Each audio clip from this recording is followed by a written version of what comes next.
Hello and welcome to the channel everybody, I'm Jason Storm, and in this video I'm getting the Oculus Quest 2 and putting it through its paces in some sim racing games.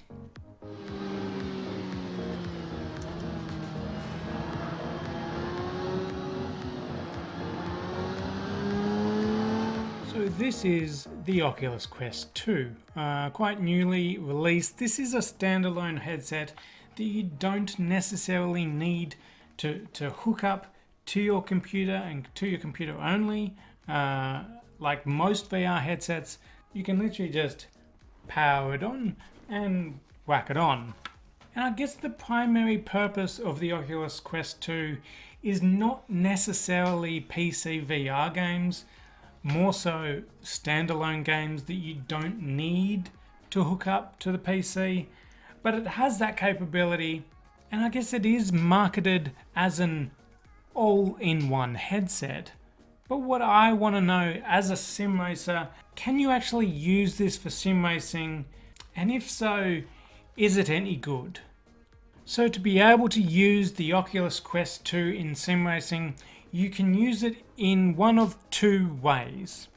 You can either attach it via USB-C to your computer with a capable cable or the official Oculus Link cable, or you can use Virtual Desktop, an app that you can download on the Oculus Store, play the game on the computer, and then your computer sends that signal to your router and from your router to the headset, so you're wireless effectively. Something my Oculus Rift S can't do. You're always tethered with that cable. The resolution is better on this and less of a screen door effect. So I was hoping that, hey, this was going to be better. So once I got into sim racing, I found something a little bit weird. Going from the Oculus Rift S to the Oculus Quest 2, even though the Oculus Quest 2 does have better resolution and better screen door effect, it actually didn't look as good. It wasn't as crisp as what the Rift S was. The footage was a little shaky, a little bit wobbly with the details, like fences were just wobbling in the headset a little bit. Everything moving was just not quite as crisp as what it is on the Rift S. And don't get me wrong, I can definitely see the better resolution there and the better screen door effect there, but it just doesn't actually come out in the crispness of the video that I'm seeing in the headset. Now what you're seeing in front of you right now is not what I see in the headset. Obviously what you're seeing right now is what's being projected to the headset. But the thing with the Oculus Quest 2 that the Rift S doesn't have is compression. So with the Oculus Rift S, the image comes straight from the graphics card and a USB and into the headset. However, with the Oculus Quest 2, it gets compressed to be able to just send it through a USB and then into the headset. And then once it's in the headset, it then gets decompressed and shows up on your screen. And between all that, it does give you a slight bit of delay and a bit of wobbliness, a bit of that non-crispness. If you stop the car, then things start to look a bit better. But because of the fast-paced movement in sim racing, it just doesn't seem to do the job. Now there are ways to make the Oculus Quest 2 look a little bit better, and that is by opening the Oculus debug tool, changing the resolution around, the bitrate, and changing the pixel density, and I tried all that and it did make a little bit of difference, but it still just wasn't as good as the Rift S. So I then tried to go to Virtual Desktop, because I heard Virtual Desktop is better than using the Oculus Link. So I tried the Virtual Desktop, and yeah, they're right. It does get a little bit better. It's much easier to do 90 Hz refresh rate on the Virtual Desktop as well. However, again, for sim racing, I don't think this is a great idea. now and then I started to get a few little stutters in the frames, and when you're trying to race, that's not great. When you're trying to brake into a corner, that's not great. When you're trying to turn and figure out where your exit is exactly, that's not great. For sim racing, I don't think it's great. It just wasn't quite up to scratch, but even when it was working 100% perfectly, it still wasn't as good as the Rift S. Frames didn't seem to be as good. I just didn't like it. And this is where I really start to think that for sim racing, a wired headset is still the way to go. Now obviously it's more than just visual quality, there is comfort, and let me tell you, the Quest 2 did not do well in comfort either. Compared to the Rift S was much more comfortable. I can happily wear it on my face for longer, less light leakage into the headset, better halo strap. I'd be much more comfortable wearing the Rift S for a long period of time. Also with the Oculus Quest 2, you've got another problem. So even when you're using it via the Oculus Link and it's plugged in and taking power off your computer, it is battery operated. And as you're racing, the battery goes down. So if you're planning on using it for quite a long time, well, your battery's going to run out at some point, even while plugged in. And if you're using it via virtual desktop, then it's going to go down much quicker. You probably only have about 2 hours or so when using virtual desktop. That's if you're not pushing the refresh rate and the resolution and all that, then it's probably going to be less. Now the Quest 2 does have its own little speakers here that you might be able to see there. They're sufficient. I wouldn't say they're great.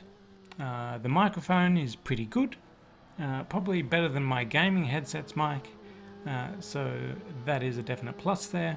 It does have IPD adjustment, which not all VR headsets have. So if you do have quite a large IPD or quite a narrow IPD, the Oculus Quest 2 will actually help accommodate for that, whereas something like the Rift S won't.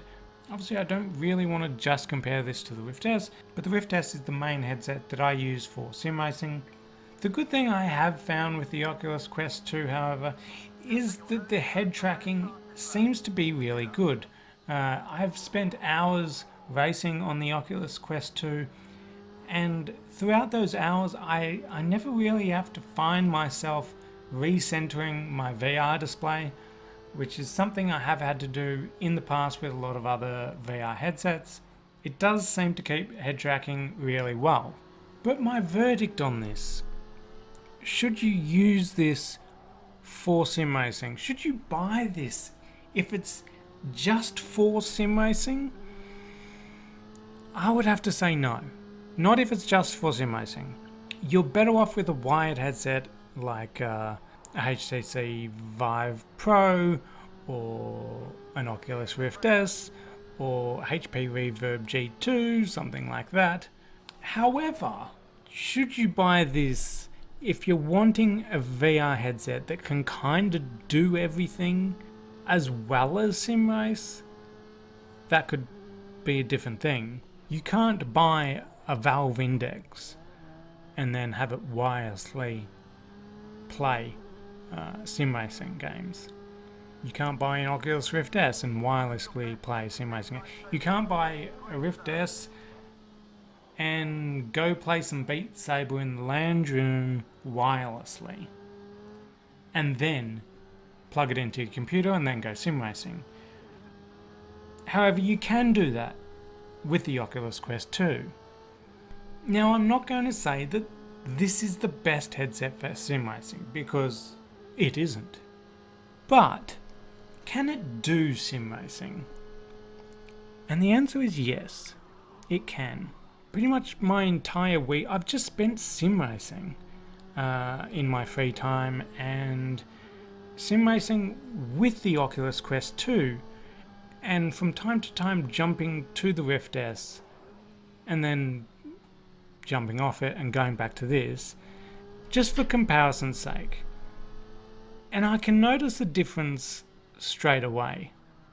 The crispness of the Rift S. After a few hours of sim racing, just using the Oculus Quest 2, I do tend to forget about that a little bit though. You tend to get immersed in the game and you kind of forget about the crispness of the visuals. Yeah, in your back of your mind, you're still saying, hey, why is the fence sort of jittering and wobbling? And it's like in those movies where they turn the frames down to make it kind of slow-mo effect. It's kind of like that in some instances. It's a bit slow-mo, but it's in real time at the same time. It's complicated to explain. But you can sim race on it. And to get it to look any good currently with the current Oculus Quest 2 software, I have found that you had to overclock the resolution and the pixels and all that, and that then takes a load on the PC, and that can hamper frames per second. I was running it on an AMD Radeon 5700, and I do feel that to get this looking good and frames still there, you probably need more than that. And the 5700 is not a bad GPU, but once overclocking the resolution and all the pixel densities and all, I found that it just wasn't keeping up. And it still just didn't look good anyway.